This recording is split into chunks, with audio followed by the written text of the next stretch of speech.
नमस्कार, सुप्रभात, सलाम, सत श्री अकाल, नमस्कार आप सभी को।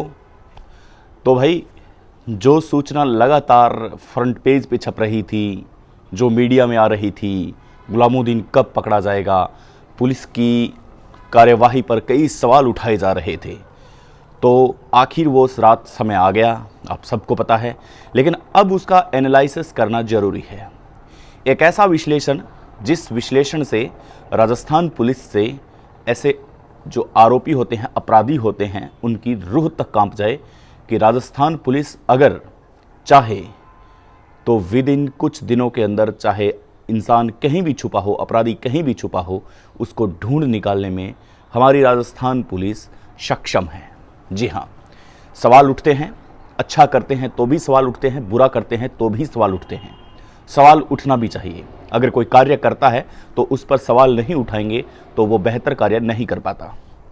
चलिए हम चर्चा करते हैं, गुलामुद्दीन कहाँ पकड़ा गया। गुलामुद्दीन मुंबई, महाराष्ट्र, जहां हम पहले बता रहे थे, राजस्थान पुलिस ने तीन जगह पर राजस्थान के अलग अलग जिले, ईस्ट हो या वेस्ट हो, पूरी की पूरी टीमें काम कर रही थी। गुजरात के अंदर काम कर रही थी। अब महाराष्ट्र, मुंबई, उसके अंदर भी काम कर रही थी। महाराष्ट्र की पुलिस है, वहाँ की लोकल पुलिस है, लोकल जो इन्वेस्टिगेशन ऑफिसर होते हैं, उनके नीचे की कोर टीमें होती हैं, वो लगातार राजस्थान पुलिस के साथ कंधे से कंधा मिला करके काम कर रही थी। शातिर दिमाग कितना, अब देखिए। सबसे पहले अगर आपको हमारा एपिसोड याद है तो आप देखिएगा, एपिसोड नंबर 839 या 844 आप देखिएगा एपिसोड हमारा। इसके अंदर हमने पहले ही बताया था कि गुलामुद्दीन जब यहाँ से फरार हुआ था तब वो इतना शातिर दिमाग का था कि उसने रेलवे स्टेशन के बाहर एक बैग लिया था। अब उस बैग की सहायता से वो लगातार उसमें ट्रेन में सफ़र कर रहा था। अब वहीं पकड़ा गया है। ये पहली बात तो, इसने मोबाइल गैजेट इस्तेमाल नहीं किया है। अलग अलग जगह से इसकी कॉलिंग हुई है, अलग अलग जगह से सारा इसने काम किया है। लेकिन इन्वेस्टिगेशन ऑफिसर्स की वो कोर टीम इतनी मजबूत थी कि जिस भी सिम से, जिस भी मोबाइल से इसने इस्तेमाल किया है, वो टोटल की टोटल एक फ्रिक्वेंसी बनी हुई थी और जैसे ही ये कोई काम करता तो उसकी लोकेशन ट्रेस हो जाती। शातिर कितना ही बड़े दिमाग का क्यों ना हो, आखिर वो अपनी हार कबूल कर ही जाता है जब कानून का डंडा पीछे लगता है। बताया जा रहा है कि इसने 30 अलग अलग सेल फोन का यूज़ लिया। इसने अपने मोबाइल नंबर को छोड़ दिया, मोबाइल को छोड़ दिया, ऐसा कोई गैजेट पास में नहीं था। ये लगातार एक जगह से दूसरी जगह अपने मूवमेंट को चेंज कर रहा था। अलग अलग फ़ोन से बात करना, अलग अलग जगह जाना, अलग अलग लोगों से मिलना, और कितने लोगों ने इसका सहयोग किया है, ये एक बहुत बड़ा खुलासा है। बहुत बड़ा खुलासा है। पुलिस लगातार इन्वेस्टिगेशन कर रही है। अब जैसे ही कल आपने तस्वीर देखी होगी, ये आरोपी है जो पुलिस के साथ में खड़ा है। इसके चेहरे से आपको क्या लगता है? लगता है आपको कि ये बिल्कुल डरा हुआ है? लगता है आपको कि इसके चेहरे पर सिकिन की भाव हैं? लगता है आपको कि इसने शरीर के इतने, अनीता के इतने टुकड़े कर दिए? मतलब बिल्कुल भी हम यूँ कह सकते हैं कि इसके चेहरे पर जो हाव भाव हैं वो इस तरह के नहीं हैं। ये एक आरोपी है और ये एक आपराधिक श्रेणी का मान सकते हैं। जैसे पुलिस कह रही है कि ये बहुत तगड़ा षड्यंत्र वाला है। इतना बड़ा काम करना कोई मामूली आदमी नहीं कर सकता। हमने पहले भी आपको बताया, इसकी पूछताछ होगी और बड़े बड़े नाम इसके अंदर सामने आएंगे। अगर कोई मामूली आदमी अगर कोई ऐसा काम करता तो वो इतनी दूर फरार नहीं होता।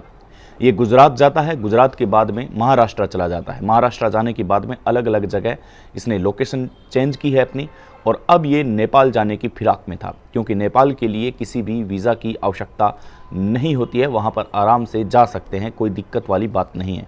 नेपाल के बाद में ये कहाँ जाता, किधर जाता, ये पुलिस के लिए थोड़ा सा मुश्किल हो जाता।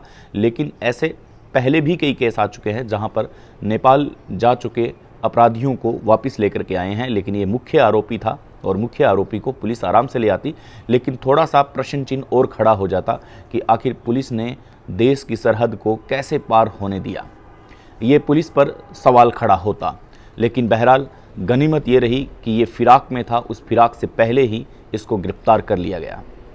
ये इतने शातिर दिमाग का था कि ये लगातार चलता रहता था। ये एक जगह पर रह करके इसने काम नहीं किया है, एक जगह पर रह करके इसने कभी आराम नहीं किया है। ये रात में भी नहीं सोता था। ये सार्वजनिक जगह पर 1 घंटे की नींद लेने के बाद में अगली सार्वजनिक जगह पर 1 घंटे की नींद लेना, इस प्रकार का ये मूवमेंट चेंज करता रहता था। पुलिस इसके पीछे थी, ये इसके आगे था। फ़र्क इतना था कि बस अब इसको आइडेंटिफाई करके इसको दबोचा जाए। और जब इसको आखिरी मोमेंट पे पकड़ा, तब इसके एक कहा जा रहा है कि एक कैप का एक इन्वेस्टिगेशन का मुख्य पार्ट था कि इसने कैप लगाई हुई है। इसने, आपने देखा होगा सीसीटीवी फुटेज में, जब पहले ही आ रहा है तो इसकी दाढ़ी एकदम क्लीन है जब एक सीसीटीवी कैमरा में देखा गया। लेकिन 7-8 दिन भागने के साथ साथ और चिंता होने के साथ साथ इसकी दाढ़ी काफ़ी बड़ी हो गई है। इसने दाढ़ी नहीं बनवाना उचित समझा।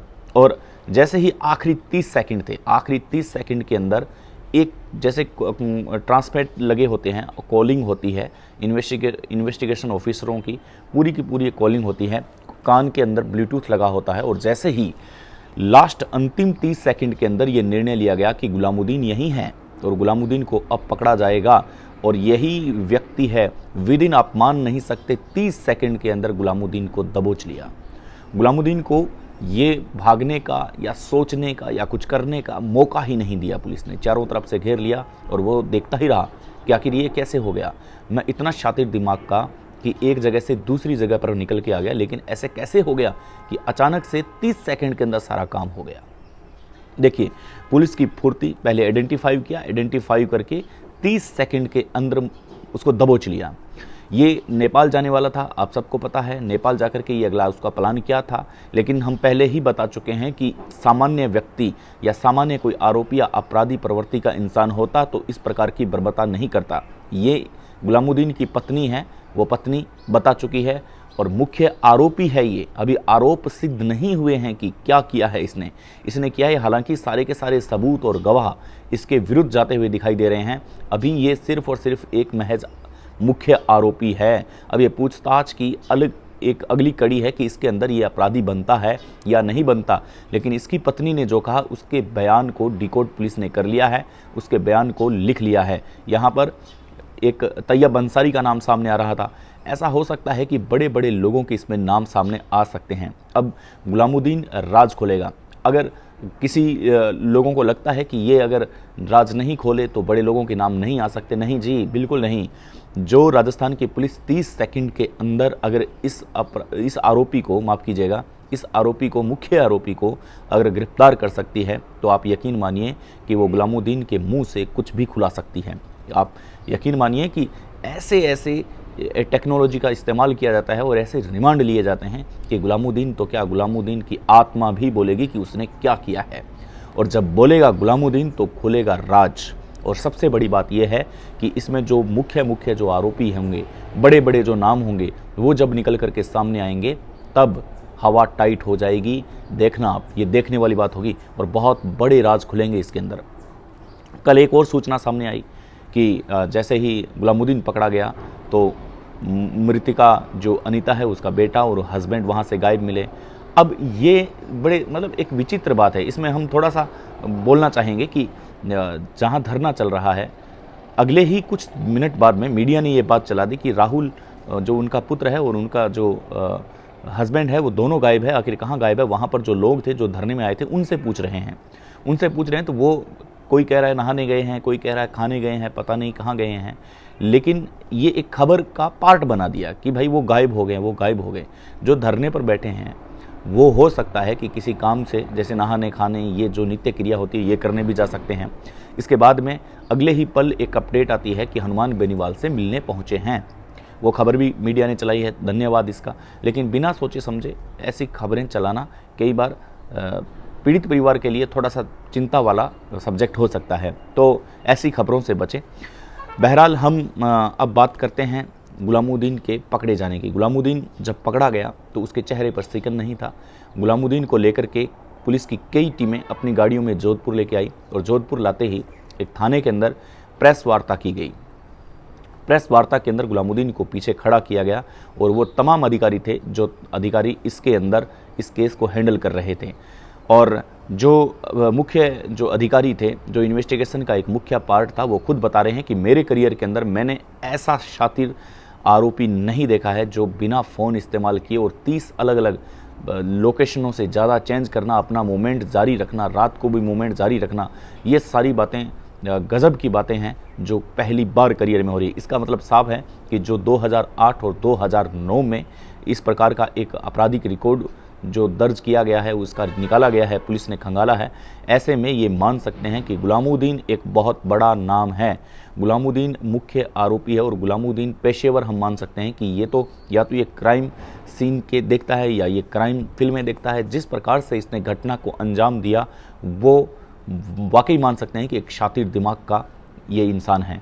इसने 6 टुकड़े किए, 6 टुकड़ों को 2 पार्ट में बांटा, 2 पार्ट को बांट के 12 फीट गहरे गड्ढे में डालना, उसको मिट्टी देना, ये एक गजब का मतलब एक इसका काम था। और लगातार जोधपुर पुलिस के संपर्क में रहना, लगातार उसके भाई के सेलफोन से बात करना, पुलिस के साथ बात करना और अंत में लगना कि अब नहीं बचा जाएगा, तब उठ करके वहाँ से भाग जाना, लगातार मूवमेंट चेंज करना, एक जगह पर नहीं रहना, एक जगह पर नहीं खाना, एक जगह पर चाय नहीं पीना, एक जगह पर कुछ भी आराम नहीं करना, और लगातार 7 दिन के अंदर आप मानेंगे कि हज़ारों किलोमीटर का इसने सफ़र तय कर लिया और लगातार अपनी ये मूवमेंट चेंज करता रहा। ऐसी तो कोई मशीनरी भी नहीं बनी जो लगातार अपना मूवमेंट चेंज करती रहे।